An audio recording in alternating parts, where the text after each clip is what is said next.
Alléluia, gloire à Dieu, nous bénissons le Seigneur pour le souffle de vie qu'il ne cesse de nous accorder en ce jour. Bienvenue à une minute de prière de ce vendredi 15 août 2025. Aujourd'hui, le Seigneur a mis en mon cœur le désir de partager avec vous ce passage de Luc chapitre 13, le verset 33, que je lis au nom de notre Seigneur Jésus-Christ.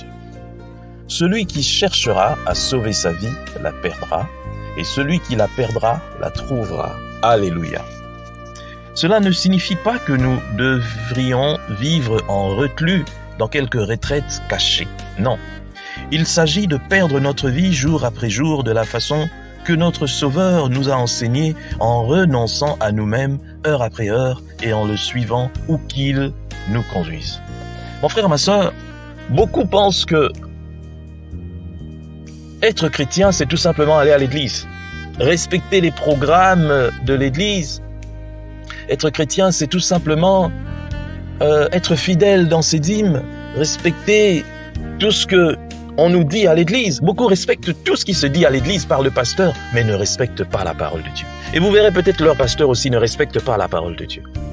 La parole de Dieu nous enseigne le renoncement. C'est tellement difficile de renoncer à soi-même que beaucoup n'entreront pas au paradis à cause de cela. Parce que c'est très facile de dire aux gens, moi, comme c'est devenu une chanson, moi, j'ai déjà accepté Jésus-Christ dans ma vie. Mais tu continues à vivre dans le péché. Tu as déjà accepté Jésus-Christ dans ta vie, mais tu continues à détester, à haïr. Tu as déjà reçu Jésus-Christ dans ta vie, tu le dis bien et très fort. Mais lorsqu'on voit ta vie, il n'y a rien qui nous prouve que tu es vraiment une personne qui a réellement donné sa vie à Christ. Renoncer à soi-même, c'est accepter deux fois l'injustice. C'est accepter deux fois de se faire marcher dessus. C'est accepter deux fois de ne pas crier lorsqu'on vous frappe. C'est accepter deux fois d'être un mouton, même lorsque vous pouvez être un loup ou un lion. Lorsque je vois beaucoup de chrétiens, entre guillemets, au moindre problème, non, tu verras comment je suis, ne pense pas que comme je prie, je vais aller... Non, mais quand déjà tu dis ne pense pas que comme, non, ça veut dire que tu as une nature cachée, que ce n'est pas toi, normalement, qui agit, mais c'est cette nature-là dont tu fais semblant. Un chrétien, c'est celui qui a la maîtrise de soi. Tu ne peux pas dire non, je prendrai ma nature chrétienne, je mettrai à côté et puis tu verras comment je vais agir. Non, quand déjà tu fais ça, ça veut dire que tu es dans le faux. Un chrétien doit être égal à Jésus-Christ en tout et pour tout. C'est ça, être chrétien. Être chrétien, ce n'est pas ce qu'on pense.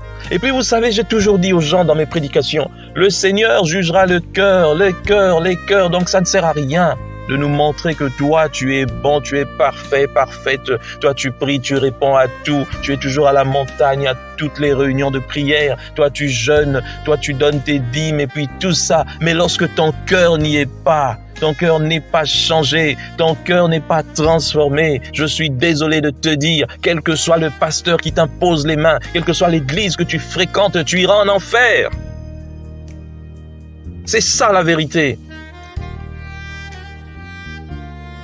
Ne va pas te cacher derrière une dénomination. Aucune dénomination ne fera entrer les gens en disant « Non, bon, ok, vous, comme vous êtes de telle dénomination, vous n'avez même pas besoin de passer au jugement. Vous allez passer directement. » Non! Si tu te caches derrière les dénominations, et toi et toute cette dénomination, vous irez en enfer avec vos pasteurs, avec vos prophètes, vos apôtres.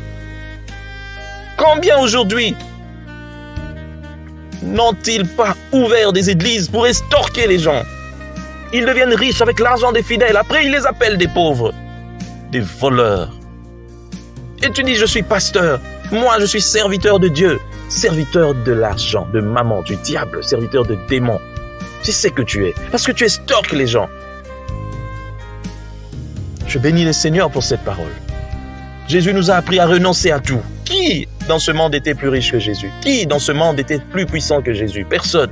Mais il a accepté de renoncer à tout ça. Mais toi, c'est derrière ces choses pour lesquelles Jésus a renoncé que toi, tu cours, tu le sers pour ces choses. Quelle contradiction. Que cette parole atteigne les extrémités de la terre. Au nom de Jésus-Christ. Amen. Bonne journée à tous.